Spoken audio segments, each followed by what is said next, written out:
जीवन हमें एक मौका देता है, इसलिए जब भी सही कॉलेज चुनने का समय आए तो सिर्फ मंगलायतन यूनिवर्सिटी आपके बेहतरीन भविष्य और सर्वांगीण विकास के लिए।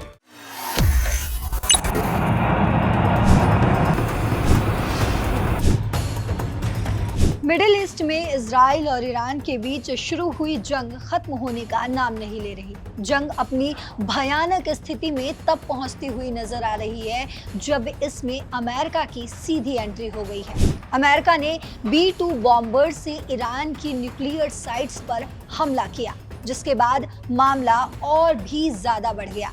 बढ़ते इस मामले के बीच विवाद UNSC तक पहुंच गया। हालांकि अमेरिका ने इस बीच ये भी साफ किया कि उसकी लड़ाई ईरान के खिलाफ नहीं है, बल्कि ईरान के परमाणु कार्यक्रम के खिलाफ है। लेकिन सबसे बड़ी बात यह है कि अमेरिका ने ईरान पर हमला किया तो पूरी दुनिया की नजर रूस की तरफ चली गई। हर कोई ये जानना चाहता था कि आखिर इस पूरे विवाद में जब ईरान पर एक के बाद एक बम बारूद बरसाए जा रहे हैं तो पुतिन खामोश क्यों हैं?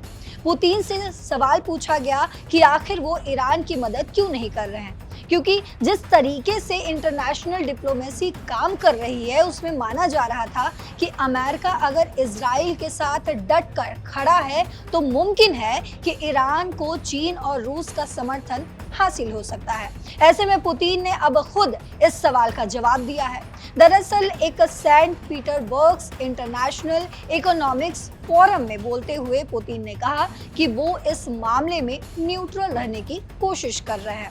हालांकि उन्होंने इसके पीछे की वजह भी बताई है। आपको बता दूं, उन्होंने कहा है, मैं आपका ध्यान इस बात पर लाना चाहता हूं कि इजराइल में करीब 20 लाख लोग ऐसे हैं जो पहले सोवियत संघ या फिर रूस से गए थे।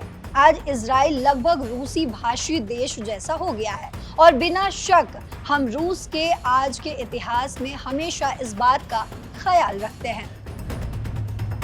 इस बीच पुतिन ने उन लोगों को भी जवाब दिया जो ये कहते हुए पुतिन पर आरोप लगा रहे थे कि रूस अब अपने सहयोगियों को छोड़ता जा रहा है। तो इस पर पुतिन ने कहा, रूस के संबंध अरब राष्ट्रों और इस्लामिक देशों के साथ लंबे वक्त से दोस्ताना रहे हैं। याद रहे कि रूस 15% जनसंख्या मुस्लिम है और हम ऑर्गेनाइजेशन ऑफ इस्लामिक कोऑपरेशन के ऑब्जर्वर भी हैं। गौर करने वाली बात यह है कि पुतिन का ये बयान तब आया जब हाल ही में अमेरिका ने 14,000 किलो का बंकर बस्टर बॉम्ब ईरान पर गिरा दिया। अमेरिका ने इस हमले का नाम ऑपरेशन मिडनाइट हैमर दिया।